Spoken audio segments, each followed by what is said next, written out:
Hello, and welcome to Actual Play Burning Wheel Into the Vault. I'm Sean Nittner. I'm your host. I use he, him pronouns. You can find me everywhere at Sean Nittner. I'm playing Pelara the Pillar, Dragonsworn, Prince of the Vault, Evictor of Spiders, haver of many titles. Last time I convinced the named an Auric to join with me, sort of join, to have a truce. And now I got to just convince a bunch of dwarven princes to go along with that. Sure, that should be easy peasy. No problem. I saved my deed for this upcoming Duel of Wits. Anywho, I'm super excited about that. I've had a long couple weeks, and it's good to see you, Judd, and it's good to rejoin this world. As usual, our any money coming into the channel is split between the Translegal Defense Fund and Black Lives Matter. So if you want to share with us, if you want to subscribe, you want to give us a cheer, that's where it'll go, and we really appreciate it. How about you, Judd? Hey, my name is Judd, he, him, and it is really nice to be back and get one more game, campaign of this. Well, maybe finish it. Finish this book. Possibly, maybe not. You never know. Things pivot, and who knows? But this could very easily be the final game of book 2, and in our Burning Wheel possible trilogy or whatever it's going to be. Yeah. And yeah, it's nice to be back. It's nice to. Yeah, I was not feeling it until you sent me your beliefs. I really was not. I was like, I am not in the mood for this tonight. I feel like we're right on the precipice of our democracy, or even an illusion of democracy ending. And yeah, I just wasn't in the mood. And then you sent me your beliefs. And I was like, oh no, I can do this. This is fun. I'm into it. Let's do it. I'm glad. Yeah. Glad. Well, we'll keep checking in, and if right now our spirits are high, if they don't get so high, we can always wrap early. Yeah. Thank everyone in chat for being understanding of that too. Absolutely. Let's hit those beliefs, because that was the thing. Let me pull them up. That was the thing that changed so much since last session. Last session, all of Pelara's beliefs were completed, which is a record for me. I don't think I've ever had all my beliefs wrap up. Or I've had them all wrap up, but I've never had them all completed. Pelara has a very long list of past beliefs. I was going through it today, and I was like, dang, there's a lot. Yeah. And they've changed so much. But why don't you want to take turns reading them? Sure, we'll do it. Yeah. I always Passover style. Why don't you do the first one? Sure. The spider's hunger can never be sated. We must stop them before they grow too strong. And we'll assemble an army of dwarves, elves, orcs, trolls, and humans to face them. For some reason, my second belief is cut off. It starts at nothing but violent solutions. I don't know. It may be a scrolling thing because it's slightly too long. Oh, I see. Yes, I should have to scroll. The orcs know more than hate. They know about community, about leadership, about a history of being trapped with nothing but violent solutions. I will convince the dwarven princes to start our journey of reconciliation by honoring Horned Moon Keep as home of the orcs. Cool. Yeah, it feels like an interesting challenge, and then I know I'm going to be getting the dwarves to.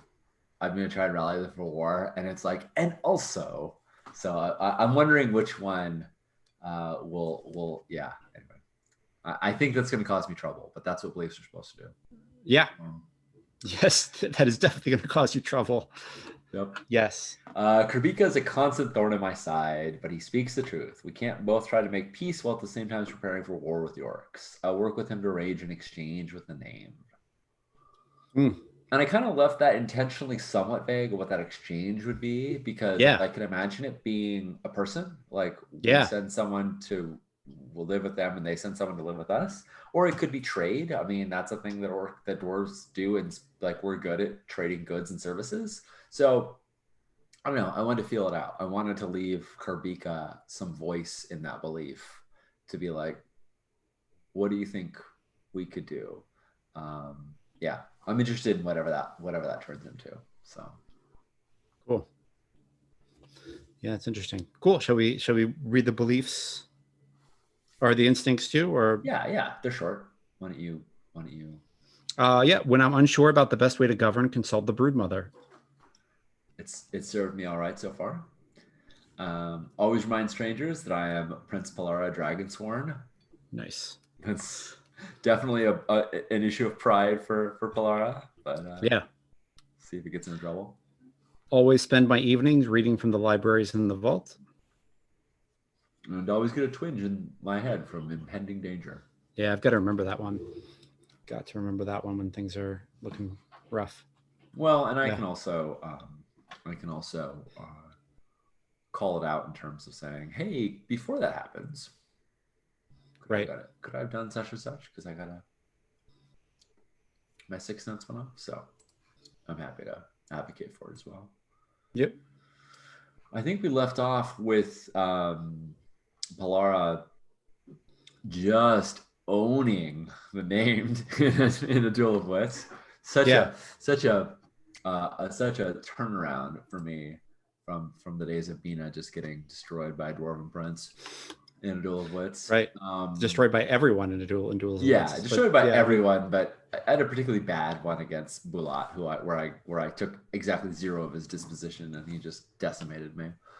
Yeah, and we've agreed to work not to fight, and to work together to fight the spiders. So cool. And I think we fast forwarded it a little bit. Palara was back at the vault, and she was going, and it was supposed to be like the war council happening later that day, right? Maybe, but instead, and then that news. The poorly crafted devil dwarf person came in and let you know that the orcs were under siege. The horned Moon Keep was under siege by some spiders. Yeah, and Palara sent Gaffy and said, "Rouse all the princes, rouse the hosts, rouse the elven host. We're meeting now, right? We're not. It's everyone's going to come there in their sleep clothes or their whatever they can manage to assemble. Because I'm calling everyone, to meet as we speak." And I think the meeting will take place in the vault itself, in the library. Yeah. That's kind of Palara's seat of power, right? Like that's where she is, feels most comfortable. And also, it's just like, when in doubt, hold on. Do we have a book that can speak to this? Like we're here in the library. We have all this knowledge at our hands. And I think between Palara learning administration and ancient knowledge, I feel like one of the things that, and you could tell me as the librarian whether or not you feel like this is true. I think one of the things that she has available to her now is a knowledge of what's in the vault and what's available, at least to some extent. But she has some familiarity with the books that are there. Do you think that's true? No, I think she has some familiarity with like the history section, like Dwarven history and like Dwarven and certain types of wises that you've picked up. Like you might know some dragon lore and like little areas that you've been in a bit, but to really take stock of what's left, you'd need like a small army of librarians to go through it. Like I love it. That's great. It is the Moriah of libraries, right? It's just this ridiculous cathedral of stone carved information. Nice. So yeah, I think you like, but you've got an idea of of the areas that you're familiar with. And I think where to start looking, Nice. Awesome. Yeah, I dig it. I dig it. And I said administration, but what was research. I've got research trained, but yeah, I like that. That's great. I think, she knows little pockets, but there's still so much that she could spend the rest of her life cataloging. Definitely. Definitely. Cool. Yeah. I think people, people make their way, so I think all the Dwarven princes are in on this. Yeah. Is there anyone else who you pull in? The Aetharch, right? The Broodmother, and Krabika. Nice. And along with the Dwarven princes, I expect them to bring their wardens if they want to. There's a war council. There's no reason why we wouldn't bring experts in war. And so for me, Hertho is there as well. Cool. Because he's my warden. And yep. Yep. Yeah, and I imagine there's other. I kind of envision this big, open table, and there might be more people in the stacks. There might be more people, in the distance that. Okay. Yeah.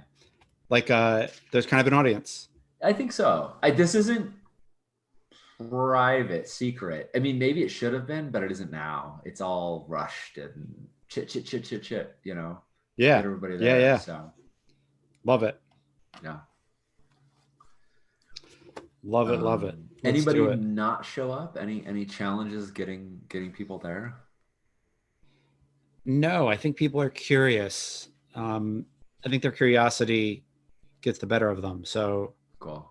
Yeah, they are there. Nice. Without a doubt. And yeah, I feel like everyone arrives, and then I think the Broodmother is the last one to show, and you see the Dwarven princess kind of looking uncomfortable, and then she kind of settles down and grows very still, and probably there's no seats big enough, right? So she kind of squats down on the ground very comfortably. Yeah. I think she's very comfortable kind of sitting on the hard stone floor, and she can make herself appear almost as a rock, as a stone, and she brings her arms really in and pulls her knees in, and then looks very much just like a stone sitting there. If it was a shade darker, you'd have to be really looking to tell. And right. I think so people kind of look at her and then especially the dwarves, and then they look at you. Yeah. And things grow silent. Yeah, that's good. I think I'm not feeding them nog, but I'm definitely having food brought, right? Cause this is, this happened before breakfast. Right. And so I'm kind of I give one nod to Gaffy of yeah, make sure they have food in their mouth, cause I don't want them talking.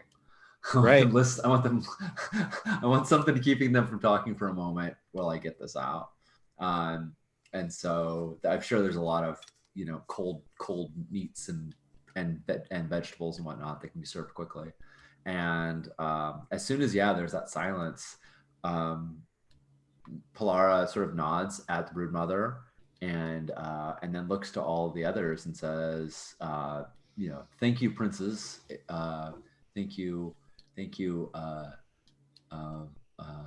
Aetharch. Thank you, Broodmother. Thank you, everyone who has come in such short notice. I know we planned to meet, and this was not how we planned it, but I have learned urgent information this morning that could not wait for us to proceed as we would have.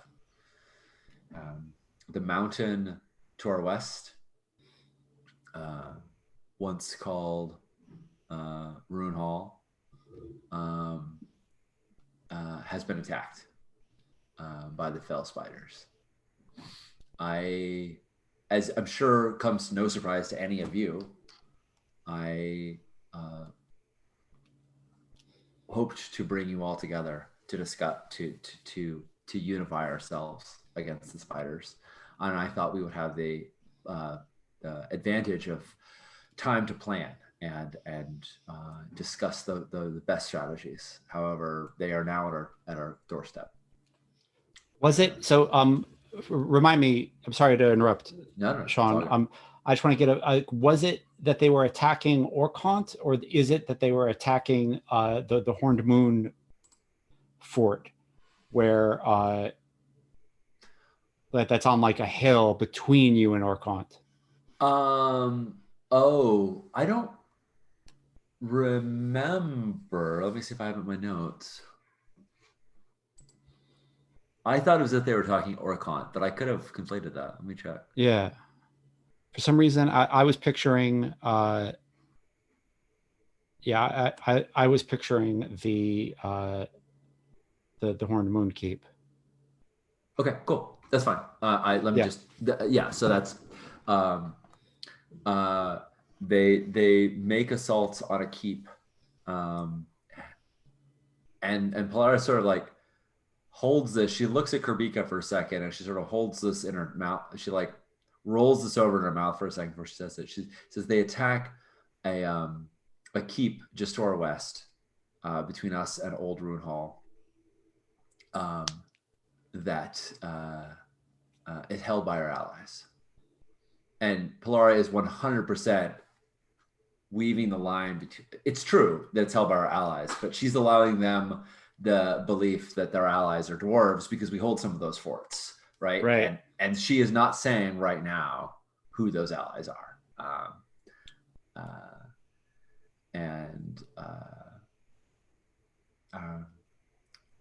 Just because she doesn't want to, she wants to get the conversation started in the right direction. Yeah. That's interesting. So I think you see the Ethark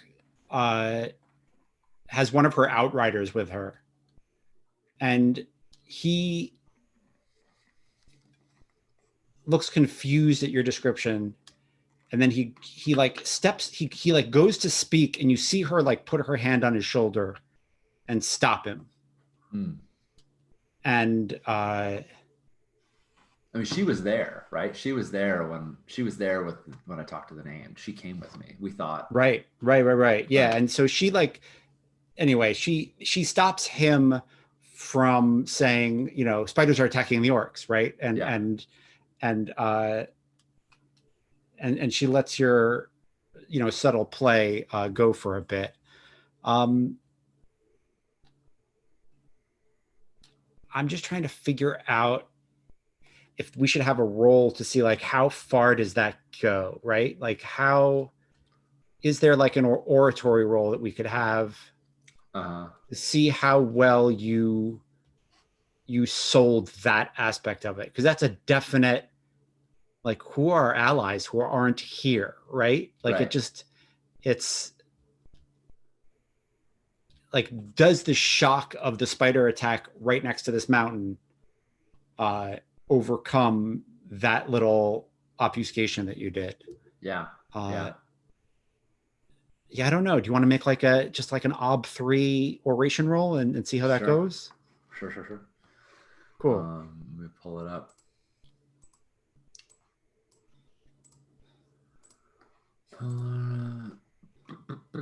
Or is it, or I think it's called orate, but yeah, you get the idea. Yeah. I don't think I have orate. I think I have Centaurius debate, which I think is the dwarven equivalent. Okay. Let me double check that. Let's do the thing that we love doing. Oh man, we are so good at this. We are so good at this game. We're so good at this game. Boom. I just bumped right open to the skills section. So good at this game. So good at the skills, the combination of haggling, oratory, and persuasion. It is loud, boisterous, and heated. Yep. Yeah, I'm down for that. Yeah, I'm okay with that being the standing skill. Sure. Excellent.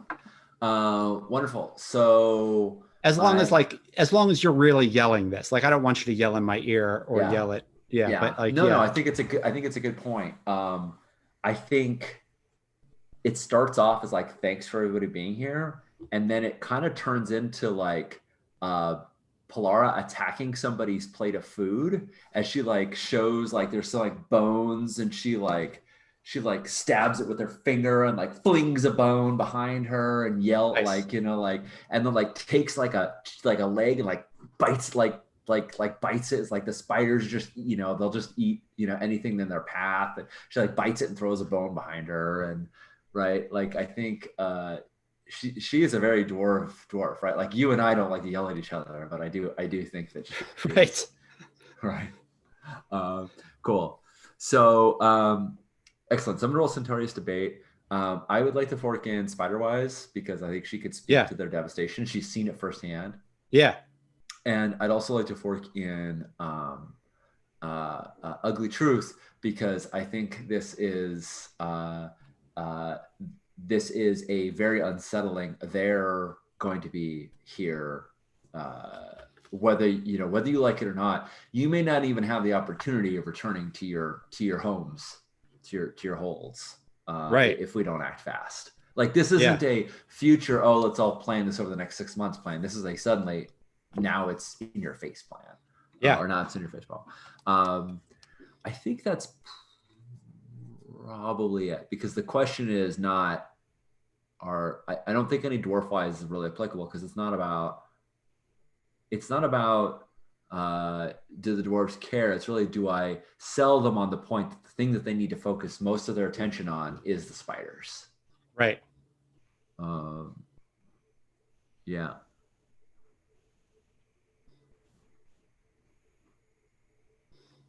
Okay. Yep. I think that's I want like massacre wise. I think that would be appropriate, but I don't have it. All right, here we go. Centaurus debate with two forks, Ugly Truth and Spiderwise. What's my Artha situation? I think it's pretty good. I think it's pretty good. I'm at 7 persona. I'm gonna spend one right now. Sounds good. I'm not invoking greed. I'm just using it for the die. Yep. 2 modifier, 1 Artha, Ob 3. Ooh, there we go. Damn, Polara just can't lose. Polara is bringing it home. Cool. I think shit, I think they start planning, right? Like they start planning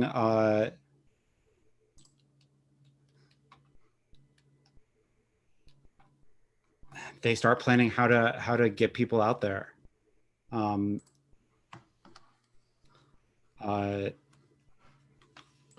I think the way that they do it, the first move is to gather a force that can be fielded, or like, no, wait a minute. The second move is to gather that force. The first move is to put scouts in the field, and I think like the Elvish Outriders and your son's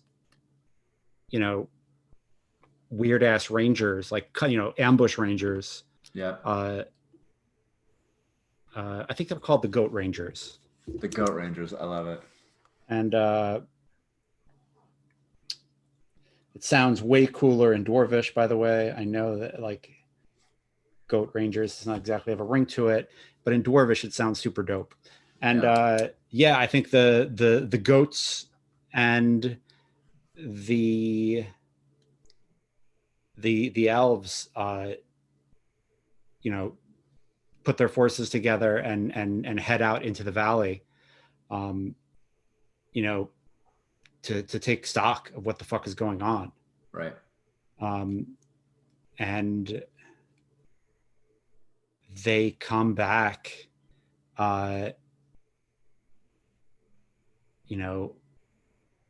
let's say 12 hours later. Okay. Or they send word back 12 hours later. Right.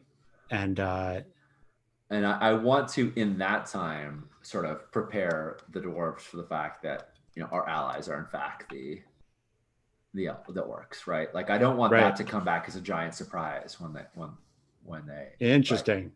Cool. Um, How do you soften that blow? What do you do? yeah. So as soon as we, I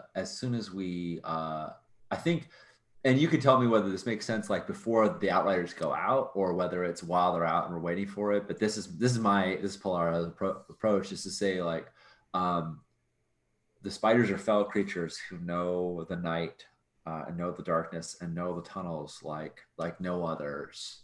Um, it's going to be very difficult for us to. I mean, they're terrifying.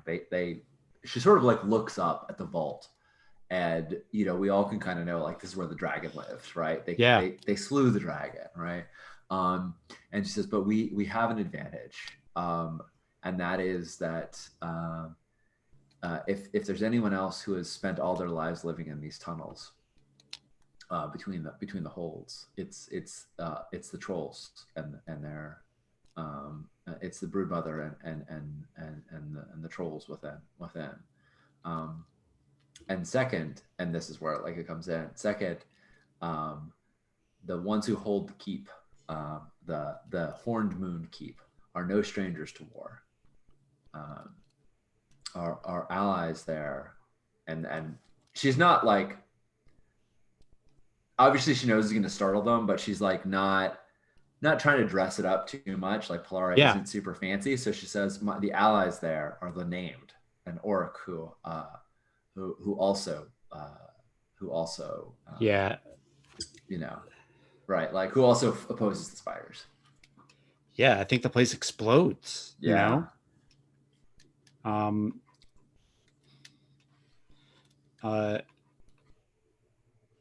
Yeah, I think I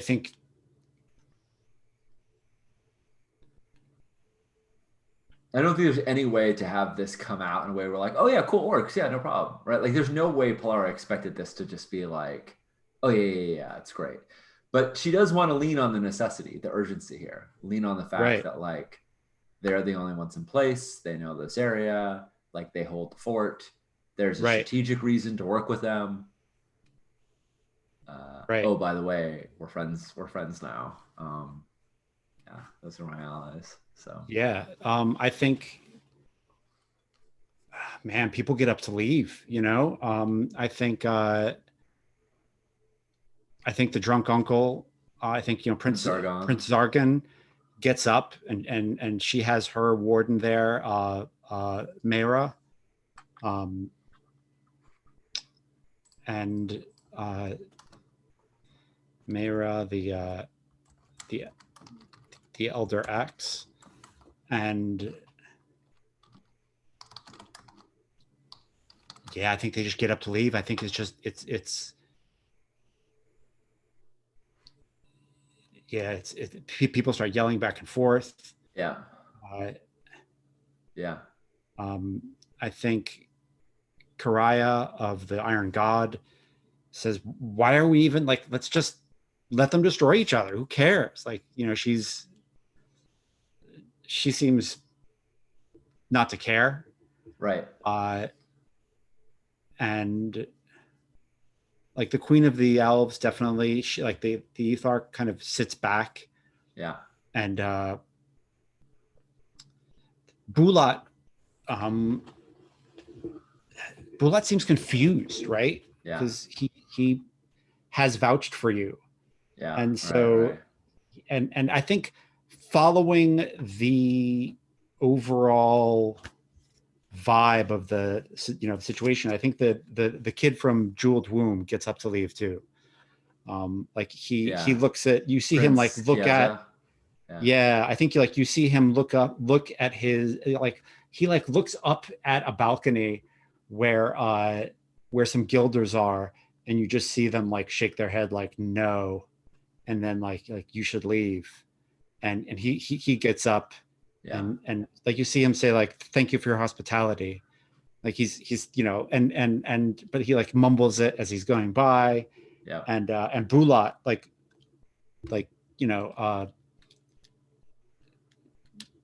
does his, he screams, we will wait. Like he slams the table and he says, we will wait. he says, whether you like it or not, Pelara is the prince of the vault. She has taken it in the old ways, without mind or reason of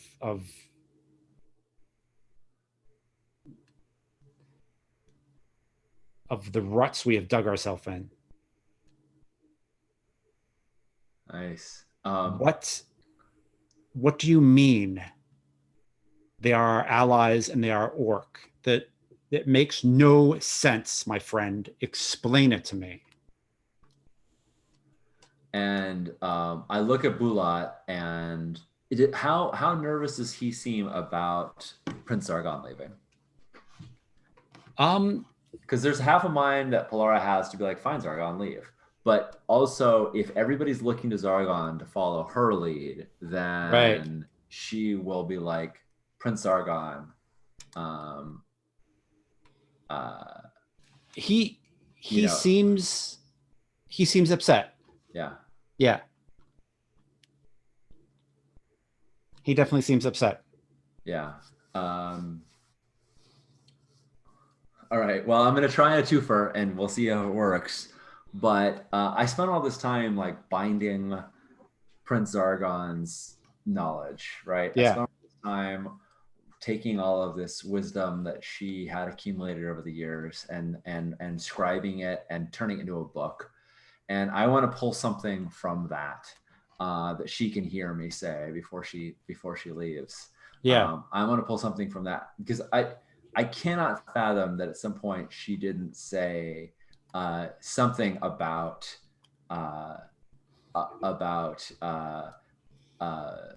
traditions changing and people and like old grievances coming to bear, and like how old grievances are resolved and how a grudge can be settled. Does that seem reasonable? Is that fair to say that? I think it's going to be very difficult to find. So, I mean, I wrote in Blades in the Dark style, I wrote everybody out and I wrote like 3 words to describe them. And Zargon's 3 words are orthodox, wise, and ancient. Nice. So, yeah, I think it's possible. But I think it's going to be a hell of a research role to just pull that out right now. Cool. And I'm cool with that. And I see this as not you like running to the library to research now, but this is like playing into your instinct that like you're always doing this, right? So we're almost like going back to Blades in the Dark. We're almost like flashbacking it a little bit. I think so. But I think instincts allow us to do that. Yeah. Right. I think because you also have that research instinct, and you've done it in a game that's being gemmed by a librarian, and so there you go. Yeah. Do you want me to make a wise to see if I can pull this up? Do you want me to make a research roll? I think it's an ob. I think it's an ob 5 research roll. Got it. And I pulled that from their obs, and I think that makes sense. Awesome.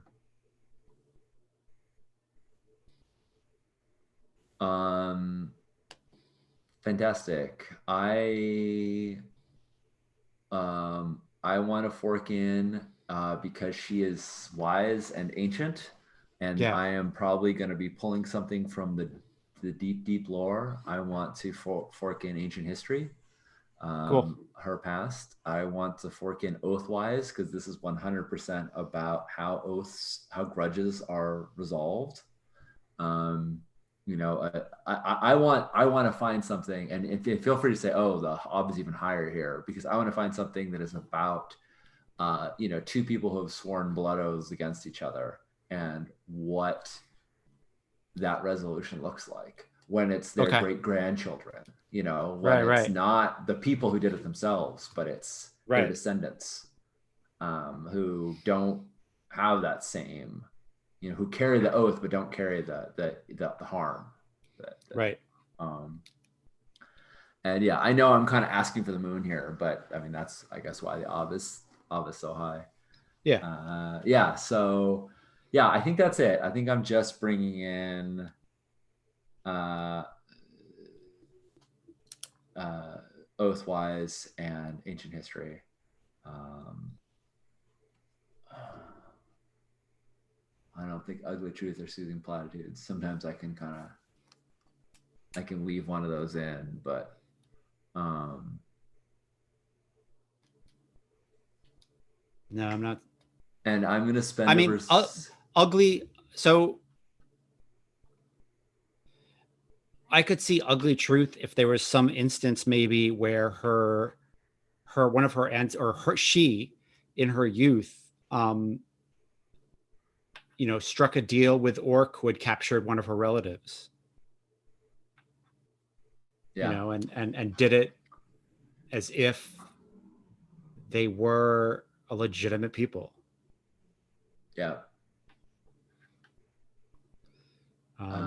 If that makes sense. I mean, I think that could be an Ugly Truth move if you're up for that.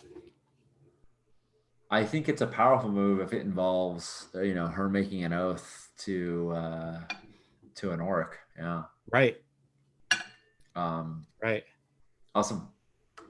And I'm gonna spend up greed persona because this is 100% for me about power and status. Yeah, fucking greed, dude. I mean, you tell me if that sounds wrong, but I feel it makes total sense. Power and status just like keep her there. Yeah. Yeah. Yeah. All right, so here we go. We're spend a persona. I'm gonna bring in 6 greed dice, this is gonna do it. This is gonna raise my greed to B7. Oh shit. I mean, it's a super, super powerful resource, but it takes its toll. So we're gonna go research, and we're gonna say 3 helping dice, or not helping dice, 3 fork dice, Ancient History, Oathwise, Ugly Truth, 6 Artha, Ob 5. Cool. Oh my god. Oh my god. You got 1 6. I got 1 6. Let's first do the ugliness of going and clearing all that, and now having a B7. That's hideous. That's super hideous. Okay. Research 1 persona. Oh, sorry, you're flipping around. I gotta flip back. It's okay. Sorry. It's all good. We have the same sheet, so yeah. Lordy Lord. Well, this is what it's all about. Yeah. I spent a persona just on Centaurius debate a second ago. Okay, well, let's see if that 6 can do it. If not, this might be my deed. I don't want to do it here, but I need this roll. I need it bad. Or not. Or you lose 2 Dwarven Princes. Yeah. Who are going to be problems anyway. Fair. Oh, curses. All right, that's 4 successes. Right. I do not have a gray research roll, so it's not another one. Yeah, so I could re-roll all of them failed dice with my 1 deed. I have a call on that is not usable here, I don't think, but let's just pull on it because. And let's keep in mind that we haven't even gotten to the war, the legit marching south. Nope, we haven't. Conversations yet. This will be 2 less, princes and in on that conversation, but they were also 2 princes who might have been difficult. And then you've got the actual, marching to war against giant spiders led by your former friend, the Bone Orc. Yeah. So, I'm just saying, throwing away a deeds right now, always do what you want, but I'm just saying that there are die rolls coming that might be pretty big. Yeah. I think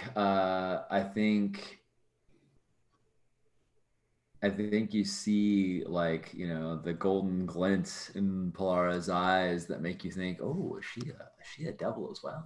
Right, No, right. it's just the reflection of the gold filigree in the vault. And she sort of stands very proud and like says this thing, you know, this is not the first. This is not the first oath sworn, and she says this thing, and she's taking this big old risk that she's going to win over Zargon. And yeah, tell me how it all, what Yeah, happens I when think she fails.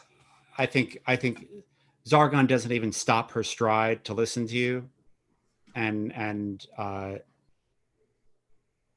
think you like stumble over some details, Yep. and she says, like over her shoulder as she's walking out with the young indebted prince Yeah. from Jewel Womb, and I think she like even like puts her arm around him as they walk out, and she says,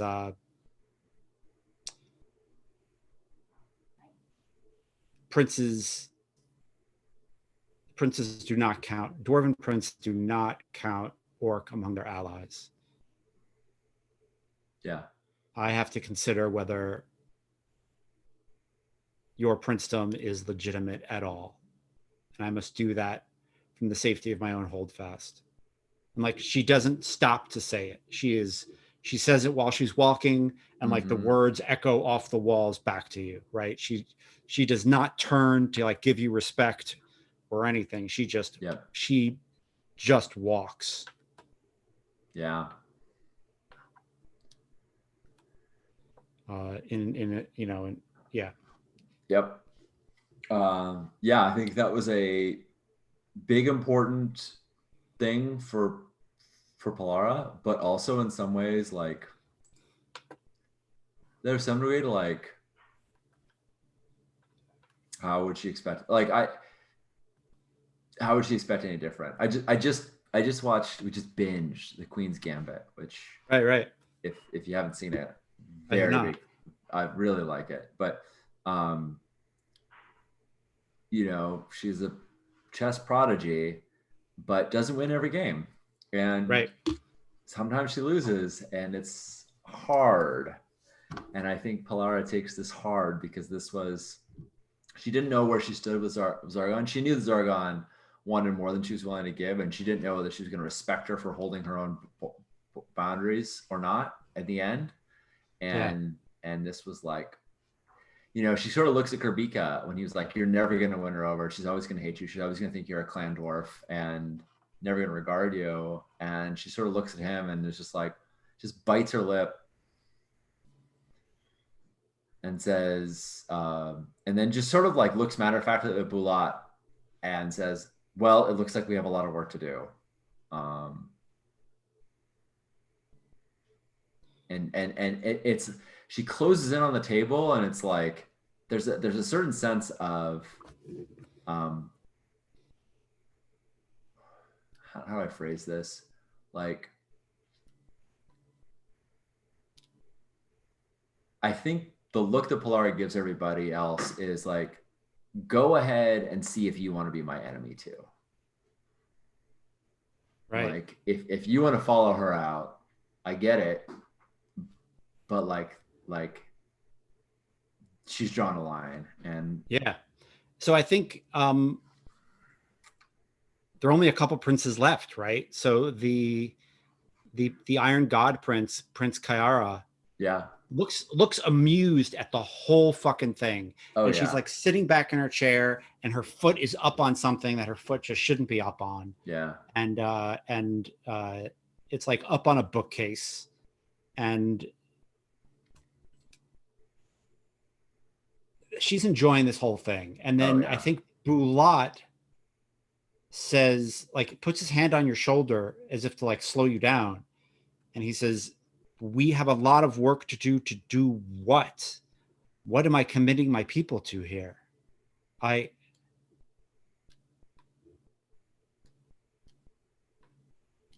I'm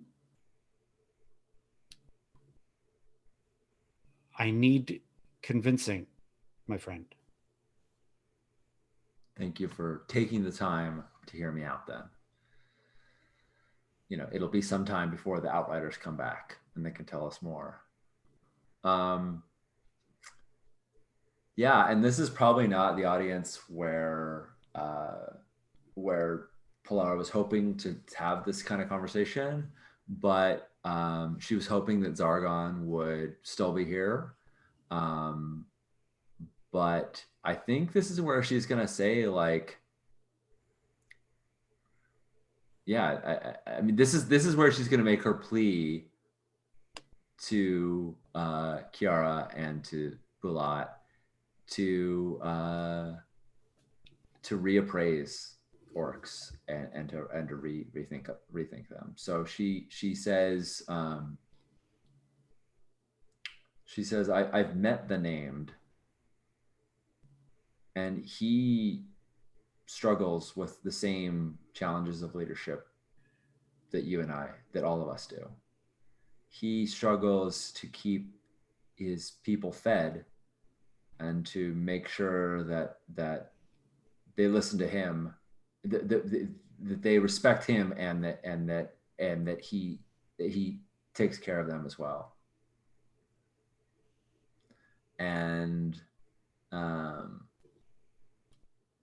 orcs are not monsters that came from some evil god's whim. She sort of looks at the Etharch because she doesn't want to. She wants the Etharch to help her out right now. She's not going to commit for the Etharch. She's like, right. She wants the Etharch to say they're orcs who have turned to hate. They're elves who have turned to hate. That's what she really wants her to say, because she wants that. Do you want to make that? Do you want to make that Ob 8 persuasion roll? Oh, Jesus. Because I think her persuasion, her will is like a gray 6, right? Yeah. So that means the Ob is 6 plus 2 is 8. And that's what it would take to make her come forward and say that in public. Like, yeah. Yeah. But I think that that is what would make orcs seem redeemable in someone else's eyes. At least that's what Pollara believes. Could be wrong. Yeah. So. Oh, okay. Yeah. No, I do. I want to make that Ob 8 persuasion roll. Ob 8 course persuasion roll. So here is the failure result. I think the failure result is she is utterly insulted and she leaves. I think she marches her ass back south. Maybe she wars on the spiders on her own. Maybe she doesn't, but she's gone. Mm-hmm. Like, if this is what if you make it, I think like Bulat and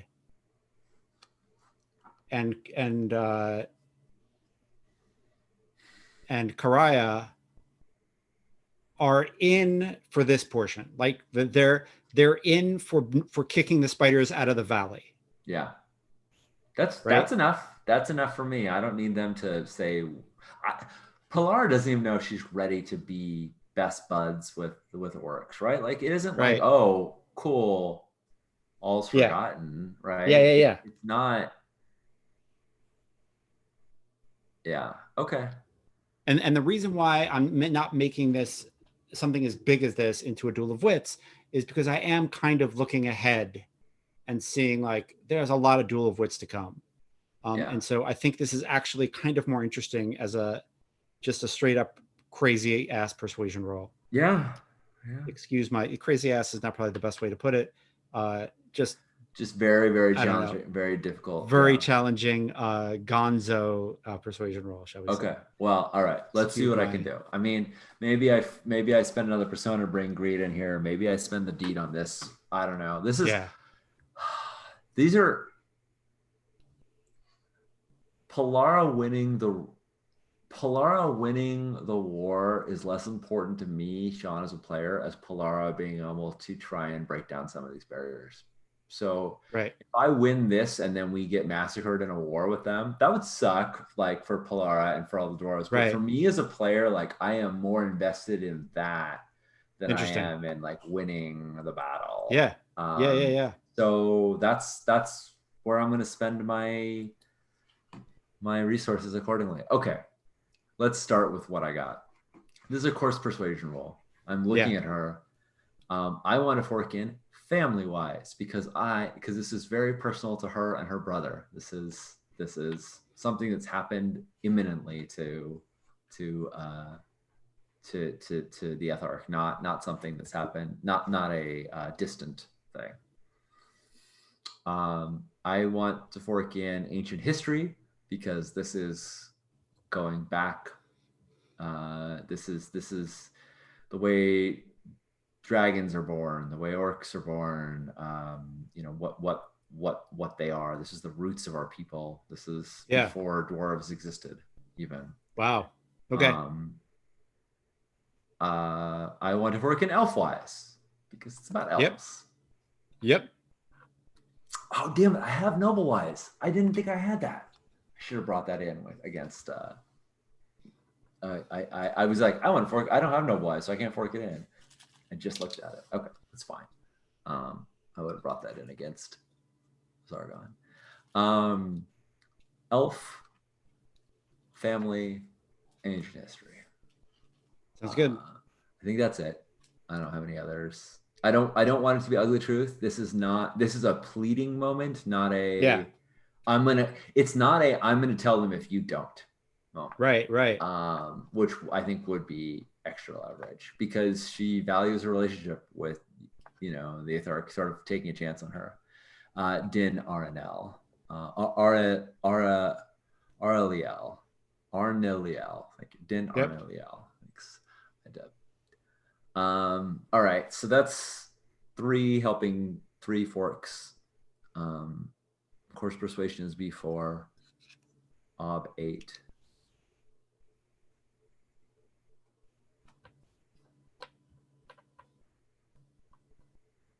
Yep. All right. I got to do it. I'm bringing in greed. This campaign might end with Polara dragoning out. Like that might be how this ends. Yeah, I mean, you tell me if you ever feel like I'm doing this inappropriately. No, I don't. You're holding on to an ally. Like, yeah, I think I've put you in a very political situation, and one of the things that Polara sees to is political power. Like I'm into it. Yeah. Okay. This may also be the thing that bumps her course persuasion up too. Nice. Exciting. All right. 3 forks. I don't think I have anybody helping me. 7 Artha. No, I don't think anyone can. 8. I don't think anyone's even in a position to do so. Yeah. Holy shit. Look at all them 6s. Look at all them 6s. There were so many 6s there. Yeah, I think she sings the Song of Ages, right? And all of you are just like floored by the beauty of it. And then she says, I know that most of you probably don't understand the song I just sang, but I was singing about a time when my people came to this land. We are strangers here. We are immigrants. And one day we will return home. We've never been fully at home here. And some of us, when we missed home and we pined for the beautiful shores of the Western continent, beyond the horizon, beyond the sunset, some of us turned to grief and sang laments and missed the beauty of our homeland. And others turned to hatred. and saw nothing that could be loved about this land that you call home. And those who turn to hatred are whom you would call the orcs. And I think like it takes a moment to like settle in. Like I think Bulat like sits down like, holy shit. And he kind of looks at you like you knew this. Yeah.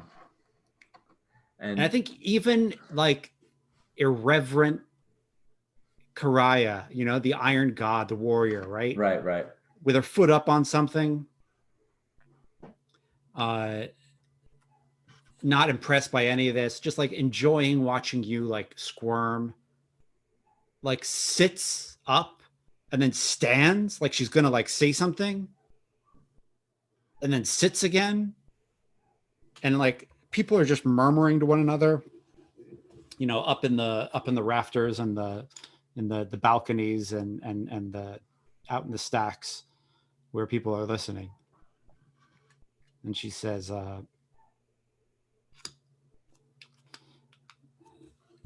venturing into the valley and saving the orc is essentially saving a lost clan of my people.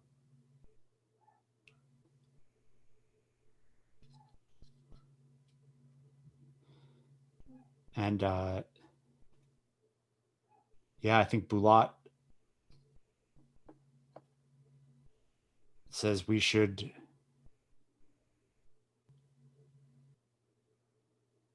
talk about how we're going to deploy. And I think that's when like the planning starts, you know? Yeah. And Karaya kind of sits up and like, it's like she's holding onto the braid of her beard, like for dear life, like she's going to fall over. Right. And the thing that I think Polara is like doesn't want to say, but when she looks at Karaya and Bulat, they've warred together. They've warred against each other. Karaya and yeah, Bulat a year ago were at war with one another because yeah, of Karaya's attack on us. And yeah, what she hopes to convey when she looks at both of them is like, you've warred on each other and you're still, but you still sit here together in peace. Like we can do this. Like now that you know, right. like, yeah, dwarves can, you know, dwarves can swear blood oaths against each other and all this stuff, and there can still be, through time, there can still be ways to reconcile. And, you know, those aren't simple, but like they're possible. Yep.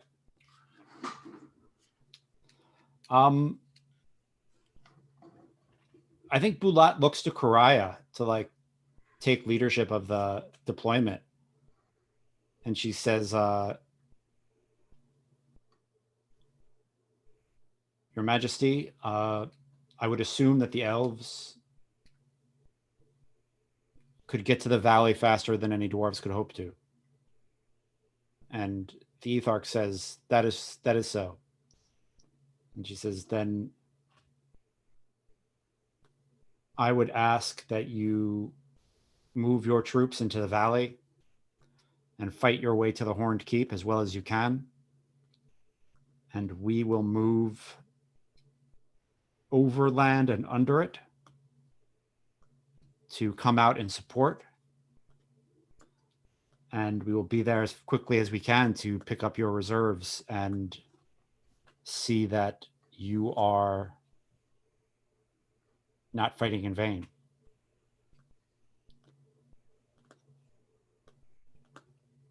And I will swear an oath.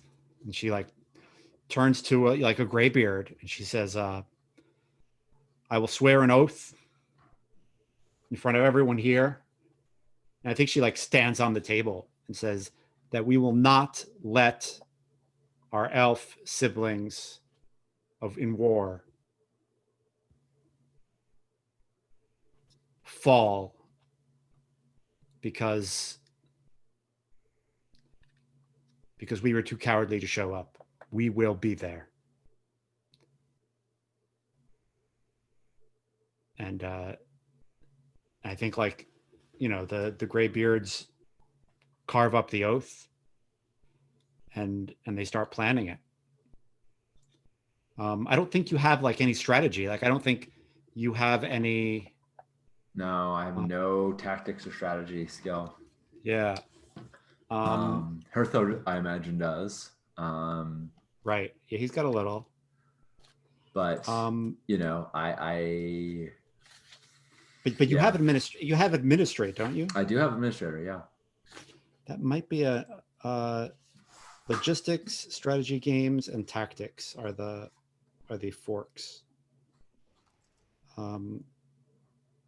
Cool. But I mean, I think administrate, like if you want to lend a helping die to this, yeah, you can help with a lot of things you can't fork with. Right. Right.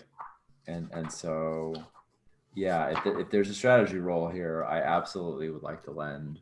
Yeah.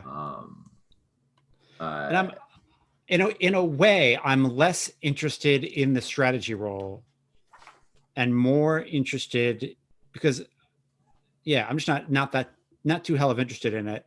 I am interested in you getting like a strategy test so that like you can say like, oh, I've helped with a strategy role, so I get like a difficult strategy test. Yeah.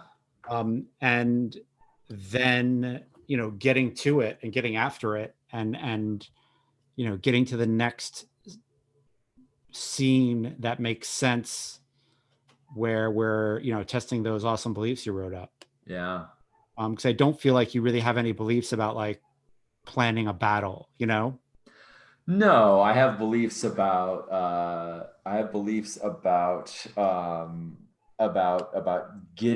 going to battle, which we are doing, but no, not about, I will outflank them. We will outsmart the spiders, etc. Right. Right. Yeah. Cool.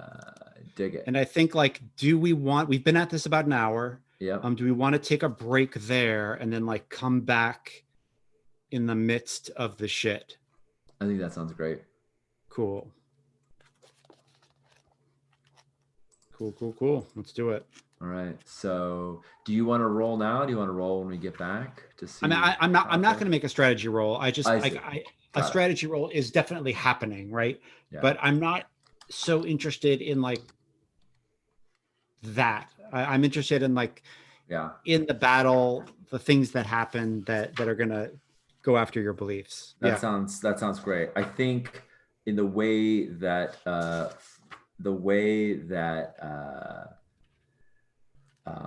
Polara is going to aid, via administration to this is, I think it's not at all a surprise. It's the things that she knows about her son Hertho and his tactics, and the things that she knows about the Broodmother and their knowledge of the trolls. But it's also things of like, I think Polara would make an especially good quartermaster, like in terms of like, how are we going to keep everybody fed? This battle isn't going to be a single clash. It's like, how are we going to get all the stuff there? And and that's where I think that her strength is in logistical support, and that's why so sounds cool. Awesome. Cool. Let's take a break and let's find out what happens in the thick of things. I'm really glad that came through. That was I was very sad when Zargon left, and I was like, no, yeah, maybe this is good. I'm excited about the direction we're going. So cool. All right, we'll see you all in a few minutes, friends.